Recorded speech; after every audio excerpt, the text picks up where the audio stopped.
Bismillahirrahmanirrahim. Pada kesempatan kali ini, kami akan menyampaikan sebuah materi dengan judul Dasar-dasar pembentukan karakter peserta didik dalam konsep pendidikan Islam. Selamat menyaksikan. Perkenalkan, nama saya Nuri Septiani.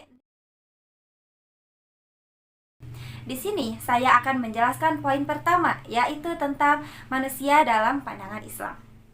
Pandangan Islam tentang manusia selalu berkaitan dengan hakikat penciptaan manusia oleh Allah. Manusia diciptakan dengan dua tujuan utama, yaitu untuk beribadah kepada Allah dan menjadi khalifah di bumi.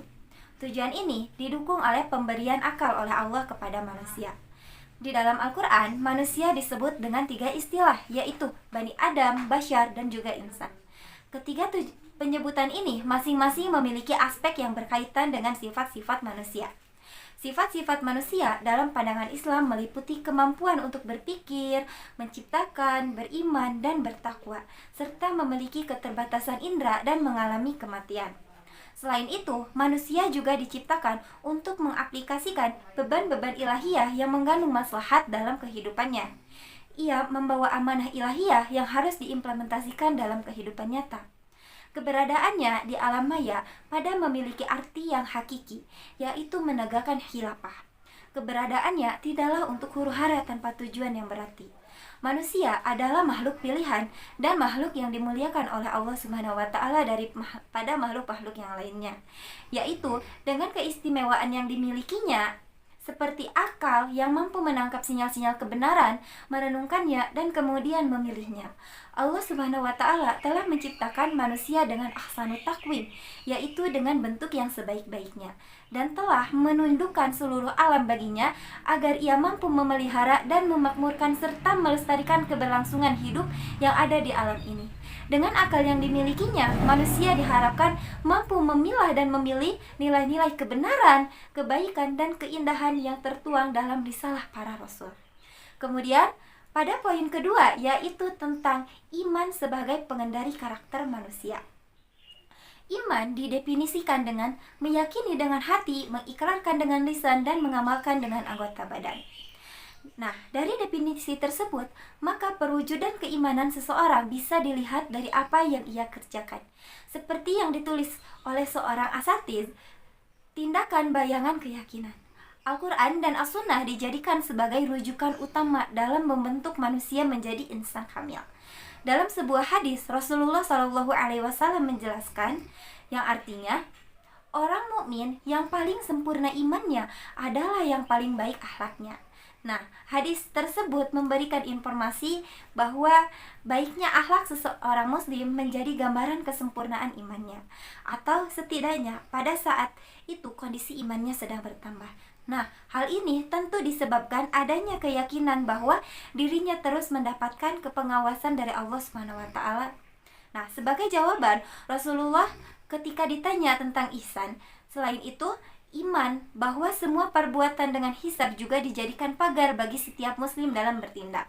Rasulullah SAW bersabda, kedua telapak kaki seorang hamba tidak akan bergeser pada hari kiamat sampai ditanya tentang umurnya untuk apa dia habiskan, tentang amalnya, tentang ilmunya untuk apa dia amalkan, tentang hartanya dari mana dia peroleh dan kemana dia infakkan, tentang tubuhnya untuk apa dia gunakan. Maka dari beberapa dalil yang tadi telah disebutkan, setidaknya memberikan gambarkan bagaimana keimanan benar-benar mempengaruhi menjadi pengendali karakter seseorang.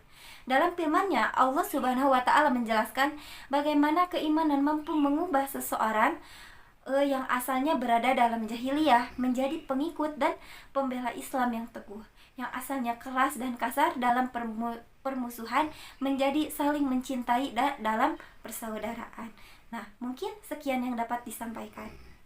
Baik, pada kesempatan kali ini saya akan memaparkan poin ketiga mengenai pembentukan karakter peserta didik dalam Islam.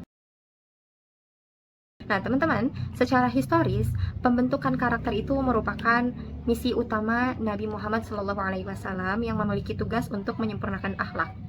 Nah, perlu kita ketahui bahwasanya landasan atau pedoman awal dalam membentuk karakter anak itu memerlukan beberapa kaidah. Nah, menurut Anies Mata diantaranya yaitu yang pertama adalah kaidah kebertahapan. Nah, kaidah kebertahapan itu adalah proses perubahan, perbaikan, dan pengembangan yang harus dilakukan secara bertahap. Nah, lalu yang kedua adalah kaidah kesinambungan. Kaidah kesinambungan ini ialah latihan yang harus secara terus-menerus dilakukan. Sedangkan yang tiga ada kaidah momentum. Nah, kaidah momentum ini mempergunakan berbagai momentum peristiwa untuk fungsi pendidikan dan latihan. Nah, lalu di sini ada juga nih kaidah motivasi intrinsik. Apa sih? Nah, kaidah motivasi intrinsik itu adalah karakter anak terbentuk secara kuat dan sempurna jika didorong oleh keinginan sendiri, bukan karena paksaan dari orang lain. Nah, yang kelima ada kaidah pembimbing. Kaidah pembimbing yaitu perlunya bantuan orang lain untuk mencapai hasil yang lebih baik daripada melakukan seorang diri. Nah, konsep pembentukan karakter dalam Islam itu berdasarkan konsep tarbiyah. Ada yang pertama namanya tarbiyatun nafs atau tarbiyah al-nafsiyah, atau dalam bahasa Indonesianya adalah pembentukan jiwa, yaitu mengembangkan kepercayaan diri. Nah, yang kedua ada tarbiyah al-aqliyah, pembentukan akal, yaitu membangun pengetahuan dan juga kebijaksanaan. Yang ketiga ada tarbiyah al-amaliyah atau pembentukan perilaku, yaitu mengembangkan perilaku baik dan akhlak mulia. Nah, teman-teman di sini ada juga prinsip-prinsip pembentukan karakter. Yang pertama adalah tauhid, yang kedua iman, yang ketiga ilmu, yang keempat akhlak, dan yang kelima adalah adab. Nah, itu adalah prinsip-prinsip dalam membentuk karakter seorang anak.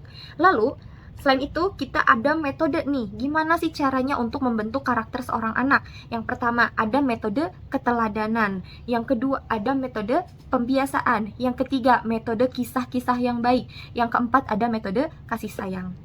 Nah, itulah metode-metode yang bisa kita lakukan dalam membentuk karakter seorang anak. Nah, di sisi lain ada juga yang namanya strategi nih, strategi pembentukan karakter.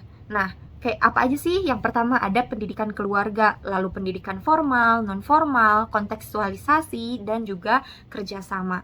Nah, lalu kita pun perlu tahu nilai-nilai karakter Islam yang seperti apa yang harus kita tanamkan dalam anak. Yang pertama adalah sidik atau jujur, yang kedua adalah amanah atau dipercaya, yang ketiga adalah tablik, yang keempat fatonah, kelima sabar, keenam qanaah, dan ketujuh tawaduh. Lalu ada juga ukhuwah, adil atau bijaksana, dan juga syukur.